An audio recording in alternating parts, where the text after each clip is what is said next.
शुरुआत करते हैं आज की न्यूज़पेपर की। हम पहली न्यूज़ देखने वाले हैं चाइना से। चाइनीज़ के जो एस्ट्रोनॉट हैं 90 दिन अंतरिक्ष में इन्होंने बिताए हैं स्पेस स्टेशन में, और अब वो फिर से वापस आ गए हैं पृथ्वी पर। इसी को लेकर के ये न्यूज़ आई है। ठीक है, तो इसको देख लेते हैं। ठीक है, तो 3 जो चाइनीज़ एस्ट्रोनॉट हैं वो रिटर्न हो गए हैं अर्थ में फ्राइडे के दिन after a 90 days stay abroad aboard their nation's first space station in China's longest mission। तो चाइना का ये लॉन्गेस्ट मिशन है और उनके देश का पहला स्पेस स्टेशन था। तो नेशंस का जो फर्स्ट स्पेस स्टेशन है इन चाइनास लॉन्गेस्ट मिशन, ये यहाँ पर नाम बताए गए हैं जैसे कि नाई हाईसेंग, लियू बोमिंग एंड टांग होंगबो। इन्होंने लैंड किया है किसको? द सेंझाऊ 12 स्पेसशिप, ये इससे स्पेसशिप का नाम है। Just after 1:30 PM after having undocked from the space station Thursday morning. अब स्टेट ब्रॉडकास्टर सीसीटीवी फुटेज ये बताते हैं कि स्पेसक्राफ्ट ने पैराशूटिंग के माध्यम से लैंड किया था गोबी डेजर्ट पर। ठीक है, where it was made by helicopter and off road vehicles. इसके बाद ठीक है, टेक्नीशियन लोगों ने हैच को ओपन करना चालू किया, तब जाके ये लोग जो है 30 मिनट के बाद में जो है बाहर आए।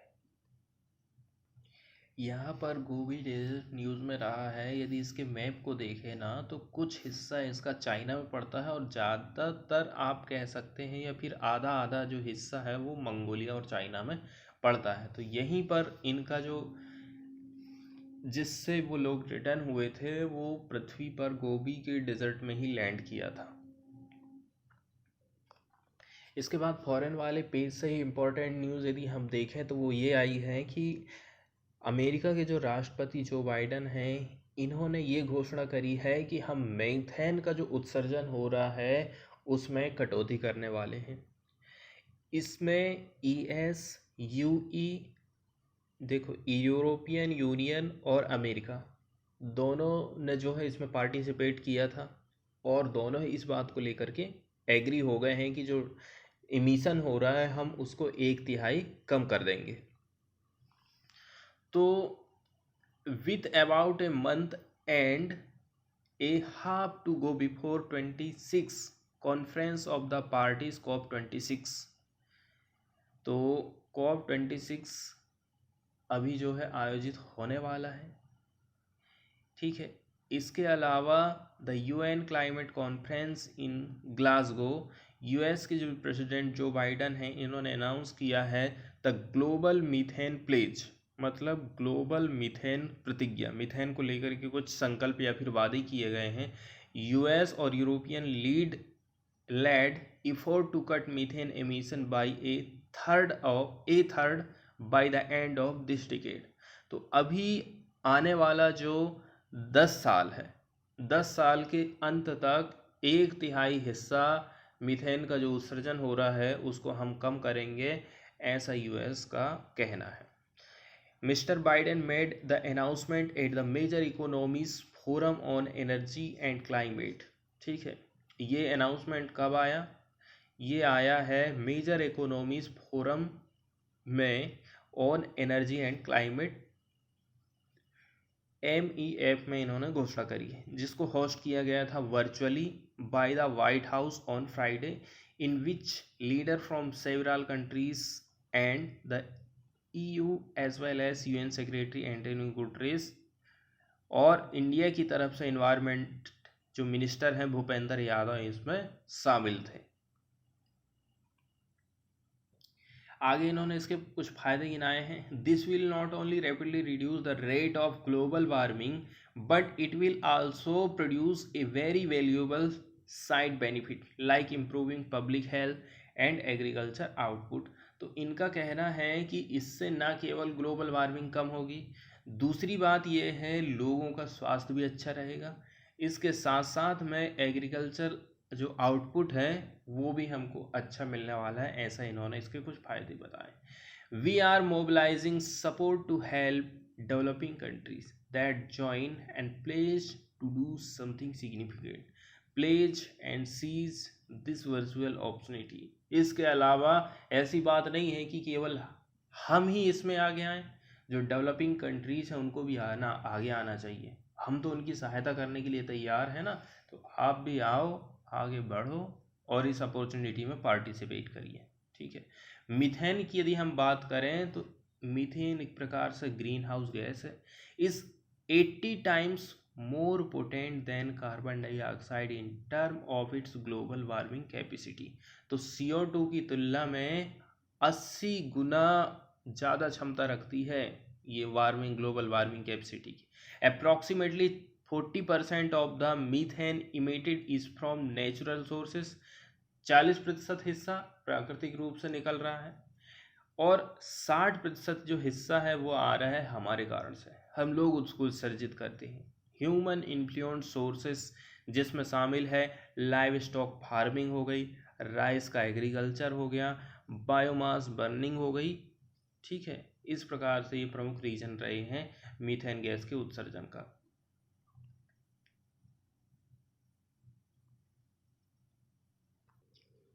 इसके अलावा यूनाइटेड नेशंस के जो चीफ हैं, ठीक है, मिस्टर गुटरेस, इन्होंने कहा है कि we are rapidly learning out of time. हम तो पहले से ही टाइम से बहुत पिछड़ गए हैं, हमारे पास इतना टाइम बचा ही नहीं है। तो the world is on the catastrophic pathway to 2.7 degree Celsius heating. जितना हम सोचे थे उससे कहीं ज़्यादा जो है दर से पृथ्वी का तापमान बढ़ रहा है 2.7 डिग्री सेल्सियस के ऊपर।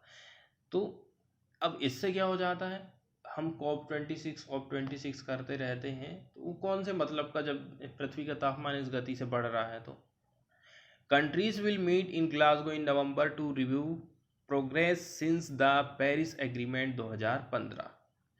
Paris agreement 2015 on climate with some countries making commitment to achieve net zero emission by 2050।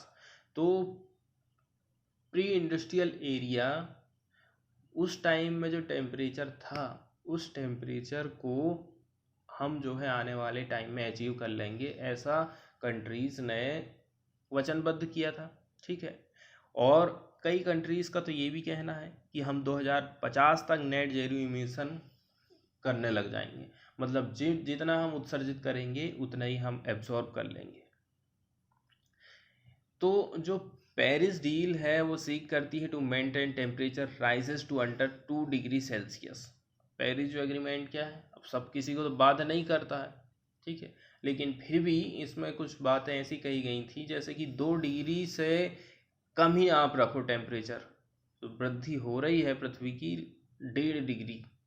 ठीक है, 1.5 डिग्री से भी आपको जो है इसको कम करना है टेम्परेचर को।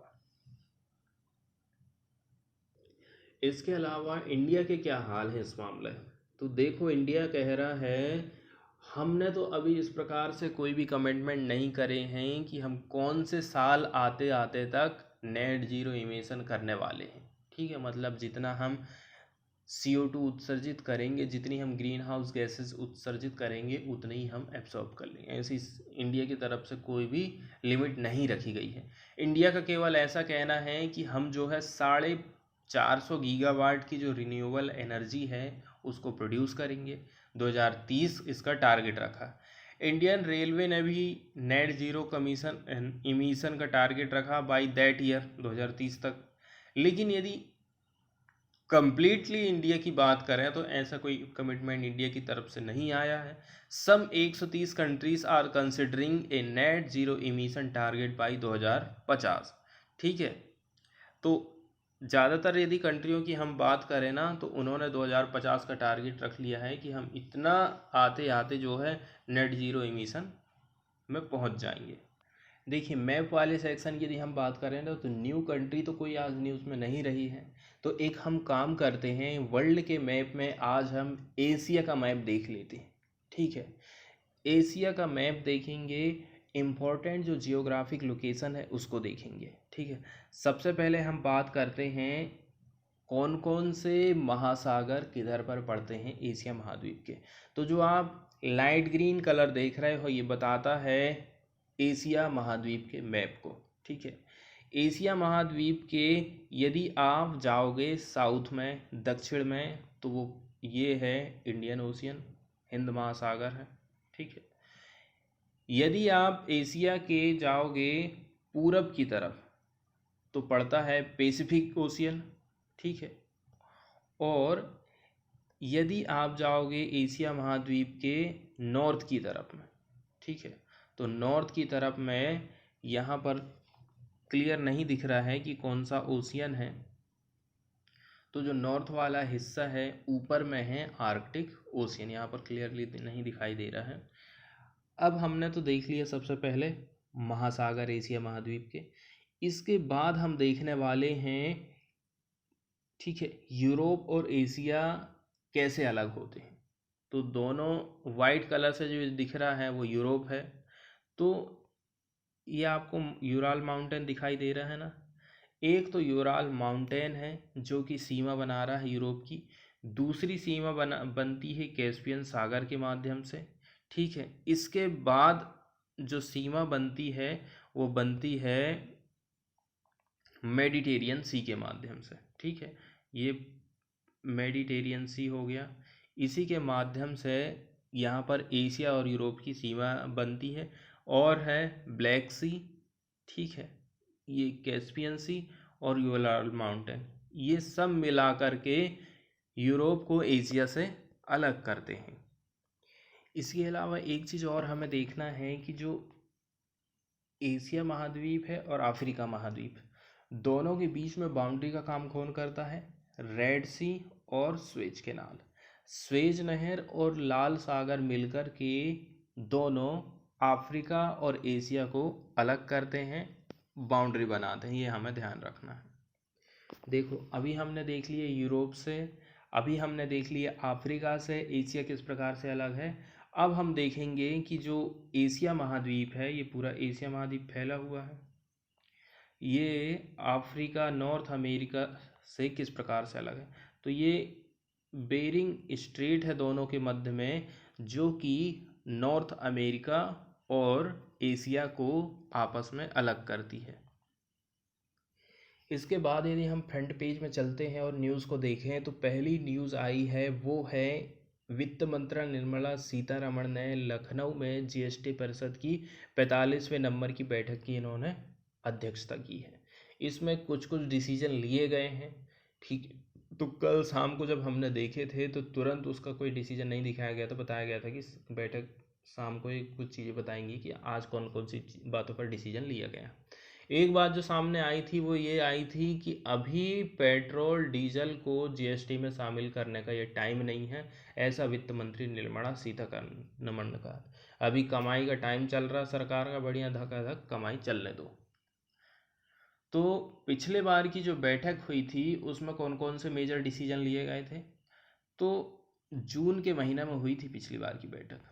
ठीक है, पिछली बैठक में परिषद ने दो महत्वपूर्ण मेडिसिन पर जो इनडायरेक्ट टैक्स है इसमें कटौती करी थी, और कोरोना के इलाज से जुड़े कई सारे सामान पर टैक्स 5% टैक्स कर दिया था।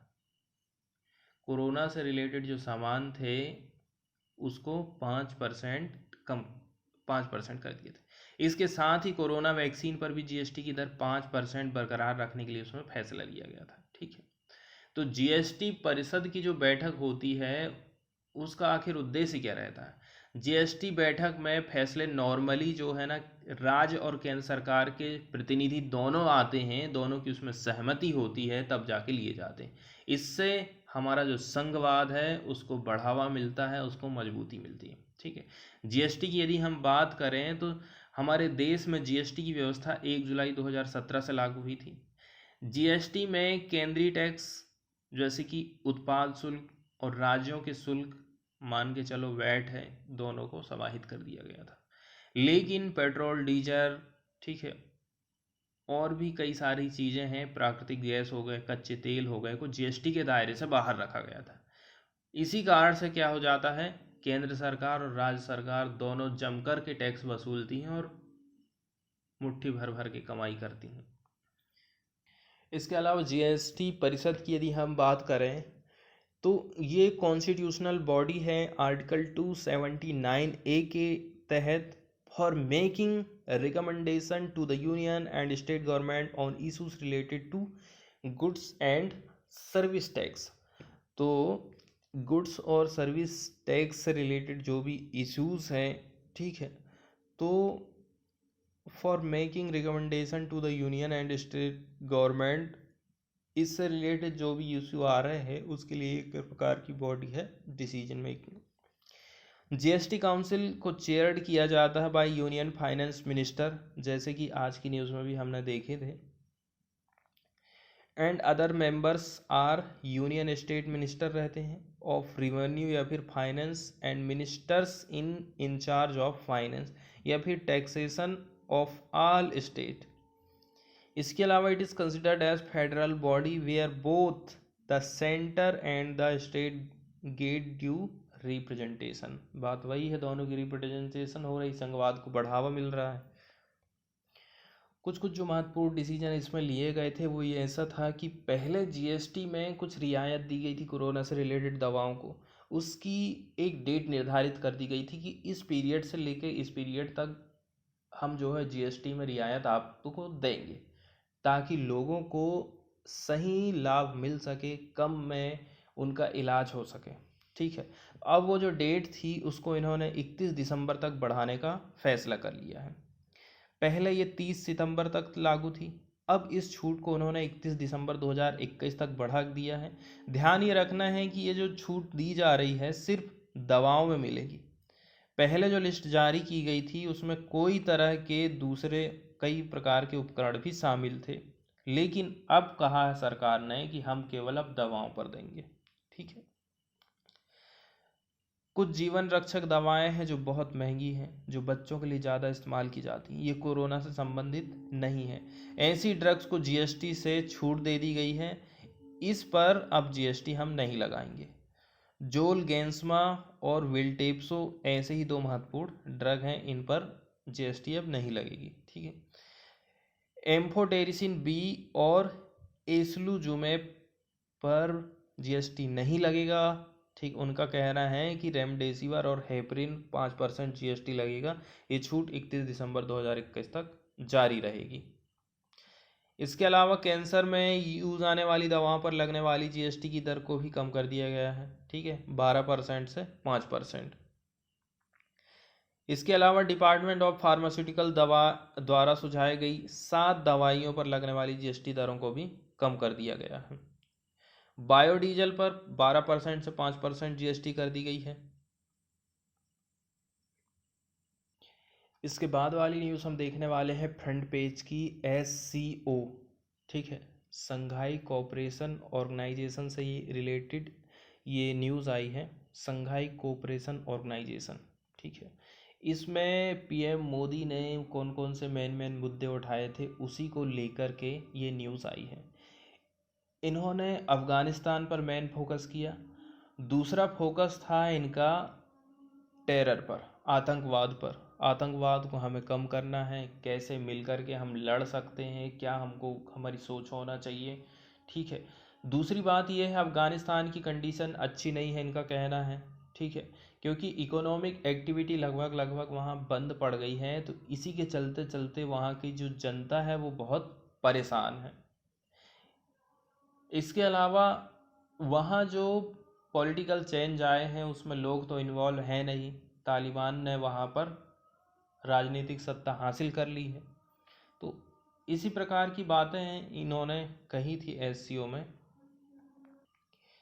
एससीओ की यदि हम बात करें तो एक प्रकार से ये permanent intergovernmental international organisation है, ठीक है। It is a Eurasian political economic and military organisation जिसका उद्देश्य है शांति स्थापना हो सके, सिक्योरिटी से रिलेटेड रिलेशन अच्छे होने चाहिए और ये वाले जो क्षेत्र है उस पर स्टेबिलिटी आ सके। इसको क्रिएट किया गया था 2001 में। SCO charter was signed in 2002 and inter into force in 2003 से इसने काम करना चालू कर दिया था। यह एक प्रकार से स्टैट्यूटरी डॉक्यूमेंट है which outlines the organisation's goal and principle as well as its structure and core activities. ठीक है, इसकी जो ऑफिशियल लैंग्वेज है वो है रशियन और चाइनीज़। यदि इसकी हिस्ट्री की बात कर लें तो prior to the creation of SCO in 2001 Kazakhstan, China, Kyrgyzstan, Russia and Tajikistan were member of the Shanghai 5। पहले संघाई 5 के नाम से इसको जाना जाता था। संघाई 5 1996 की हम बात कर रहे हैं। Emerge from A series of border demarcation and demilitarization talks which the former Soviet Republic held with China to ensure stability along the border। इसके बाद क्या होता है, Uzbekistan to 2000 organisation in 2001 the Shanghai 5 was renamed SCO. Shanghai Uzbekistan जुड़ा इससे तो फिर इसका नाम एससीओ रख दिया गया।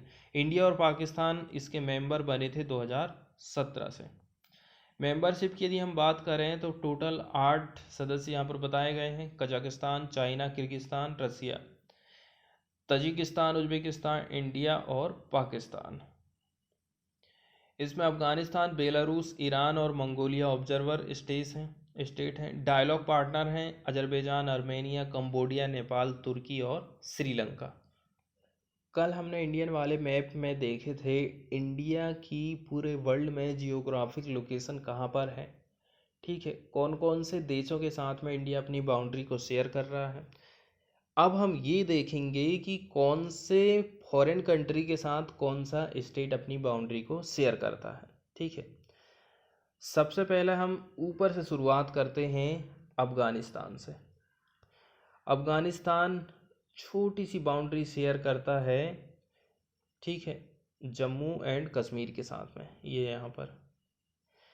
उसी के नीचे आप चले जाओगे तो पाकिस्तान काफ़ी लंबी बाउंड्री शेयर कर रहा है। पाकिस्तान बाउंड्री शेयर करता है भारत के साथ में नॉर्थ और जो पश्चिमी वाला हिस्सा है उधर। तो सबसे पहले जम्मू कश्मीर के साथ में अपनी बाउंड्री शेयर कर रहा है। फिर उसके नीचे यदि आप चले जाओगे तो पंजाब, उसके नीचे यदि आप चले गए तो राजस्थान और गुजरात। ठीक है, कुल मिलाकर के जम्मू, पंजाब, राजस्थान और गुजरात के साथ में पाकिस्तान अपनी बाउंड्री को शेयर कर रहा है। अब हम बात करें चाइना की तो जम्मू, हिमाचल प्रदेश, उत्तराखंड, ठीक है, सिक्किम, अरुणाचल प्रदेश, 3 और 2 5 स्टेट के साथ में चाइना बाउंड्री शेयर करता है।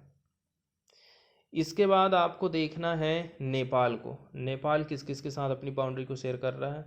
उत्तराखंड हो गया, ठीक है, यूपी हो गया, बिहार हो गया, सिक्किम और बंगाल। ये सिक्किम है और ये बंगाल है। इसके साथ में 5 स्टेट के साथ नेपाल बाउंड्री शेयर करता है। इसके अलावा यदि हम भूटान की बात करें तो भूटान बाउंड्री शेयर कर रहा है सिक्किम के साथ में, बांग्लादेश के साथ में, अरुणाचल प्रदेश के साथ में और असम के साथ अपनी बाउंड्री को शेयर करता है। और यदि हम बात कर लें म्यांमार की तो ये रहा म्यांमार। म्यांमार अरुणाचल प्रदेश के साथ अपनी बाउंड्री को शेयर कर रहा है। फिर नागालैंड आ जाता है, मणिपुर आ जाता है, मिजोरम आ जाता है। तो 4 स्टेट के साथ में म्यांमार अपनी बाउंड्री को शेयर करता है। अब यदि हम बांग्लादेश की बात कर लें तो वेस्ट बंगाल, असम, मेघालय। असम 2 बार अपनी बाउंड्री को शेयर करता है, बीच में मेघालय आ जाता है, उसके बाद फिर त्रिपुरा पड़ जाता है, फिर मिजोरम पड़ जाता है। यहाँ से बांग्लादेश अपनी बाउंड्री को शेयर करता है। कुछ कुछ बातें हैं, जैसे कि सबसे लंबी जो बाउंड्री है इंडिया की वो शेयर होती है बांग्लादेश के साथ में। ठीक है, 4096 किलोमीटर की इसके साथ में बाउंड्री शेयरिंग होती है। ये है सबसे लंबी सीमा रेखा बांग्लादेश के साथ बना रहा है इंडिया। सबसे छोटी बनाता है अफगानिस्तान के साथ में, मात्र 106 किलोमीटर की है ये बाउंड्री। इसके अलावा चीन की यदि हम बात कर लें तो चीन के साथ में हमारा जो देश है वो 3488 किलोमीटर की बाउंड्री शेयर करता है। ठीक है, इसके बाद पाकिस्तान के साथ में 3323 किलोमीटर की बाउंड्री शेयर होती है।